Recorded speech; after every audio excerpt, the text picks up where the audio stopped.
Good morning, everybody. Lee Brower here. Welcome to this edition of Meaningful Monday.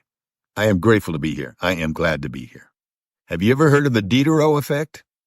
A few of you probably have. I had never heard about it till just reading recently, and I was able to link several things to it. So let's talk about where did the Diderot effect come from? It came from the 17th century from a French philosopher by the name of Denis Diderot. And what he did is he put together a book he called his encyclopedia, but had all of the great philosophers, Voltaire, etc., brought together on how to run governments, and it became well known and kind of a guideline for a lot of the governments. And Catherine the Great saw it. She wanted to get it somehow. So it happens that Diderot, after his fourth child, needed money.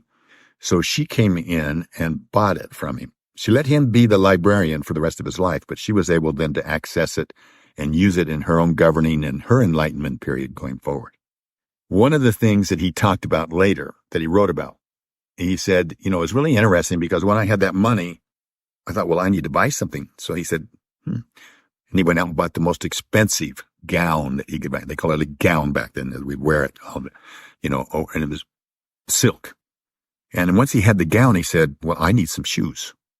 Can't wear these scrutty shoes with this, so he bought some nice shoes. But no, not just one pair, several pair. I need different colors to go with it, and I need other parts of my outfit, my leggings, my everything. So he just one thing bought another, and then he looked around his house. I need couches. How could I walk in like this when we got cruddy furniture like this?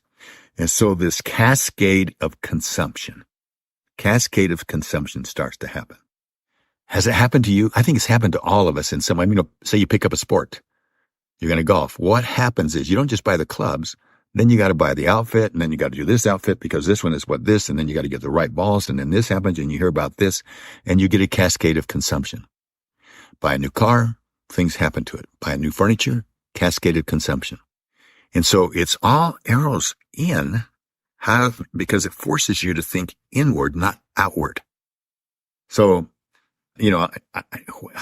how can we turn that on its head? How can we use that to make ourselves better? How can we turn the arrows out with that? So I think about things that have cascade of events.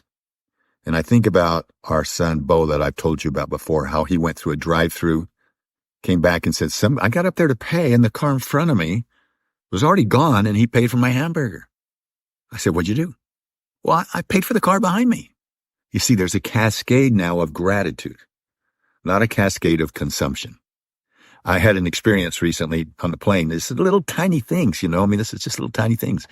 Sitting there, and the guy's late getting on the plane, and he's kind of one of these guys, you could tell he's stressed out, and he's charging up the aisle, and looks up, there's hardly any room, so he crams baggies this way, shoves his bag up in there, sits down, plops down, and off we go. And I prejudged him. I thought, this guy's kind of a jerk, And when we landed, guess what? He's the first one up, wrestles this thing down, puts it down on the aisle right where I can't get out of my seat. You've been there before, right? So you can't move. You're trapped in there.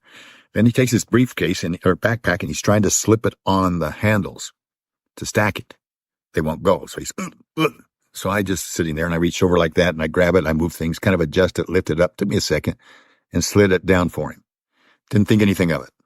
So then I'm sitting there, and I want to get my jacket on before we get off. And so you're wrestling with your coat to get it on because you're crammed in that spot. So as I'm wrestling with it, all of a sudden I feel a hand come down, and somebody tugs it up and pulls it up over my shoulder and pulls it back the other way. And it was this man, and he had a smile. So when I got up, I said, well, thank you very much. Thank you. And we get off the plane, and he's standing there. He says, I didn't thank you for your help. I just wanted to make sure that I said thank you.